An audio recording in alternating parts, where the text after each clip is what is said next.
মনে কষ্ট নেবেন আমি যদি এই যে মাইক ম্যানের সাথে একটু কথা বলি, ওকে তিরস্কার করবেন? করবেন না। ছোট ভাই তুমি আমার একটা কথা বলি, মনে কিছু করি, তুমি আজকে ঈশার নামাজ পড়ো নাই কিন্তু। হাসতেছেন কেন? কোন জায়গায় আসছি ভাই? আপনার কি যে কোনো কথায় হাসেন? কথা বুঝবেন আগে, কত গুরুত্বপূর্ণ কথা বলতেছি। আমার আসলে ওয়াজ করার ইচ্ছাই চলে যাচ্ছে। তুমি তো আজকে ঈশার নামাজ পড়ো নাই, হাসির কি হলো? পড়ে নেই নামাজ, মানে হাসির কি আছে?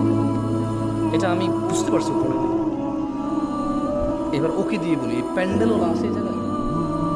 প্যান্ডেলওয়ালা আছে? আজকে তোমাদের ভলান্টিয়ার কতজন? সবাইকে ডাকো। ওখান থেকে আমি মিনিমাম ছেলেমেয়েকে বাইরে বোঝার এসে নামাজ পড়ে নেই, সব বাইরে আছে। ঠিক আছে, আমি চলে গেলাম ইনশাআল্লাহ। ওয়াজ শেষ করে তোমরা কালকে বিচার করিও তোমাদের যে তোমাদের ভলান্টিয়ারদের মধ্যে কত ছেলে ঈদের নামাজ পড়ে নেই ইনশাআল্লাহ। কিন্তু ওরা ওয়াজ করাচ্ছে আমাকে কত দূর থেকে নিয়ে এসে। ওদের কথা হচ্ছে সারা বাংলাদেশের সারা শিবগঞ্জকে হিদায়ত করে দেবে। তাহলে কোনো মানুষ খারাপ করবে না, সব খারাপ আমাদের। হুজুর নিয়ে আসছি দূর থেকে, সব মানুষের হিদায়ত করে দেবে, কেউ আর অন্যায় করবে না। তাহলে একমাত্র অন্যায় করার বাকি কে থাকে?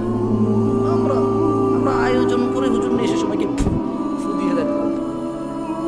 ফু দিয়ে হিদায়ত হয় না, ফু দিলে হেদায়েত হয়। হেদায়েত কে দেয়? চাইতে হয় কিনা? কারা চায়? যারা জান্নাতের আশা করে, যারা জাহান্নামের ভয়। একটা মাইক ম্যান এই শীতকালের সিজনে এমন কোনো দিন নেই যেদিন সে ওয়াজ শোনে।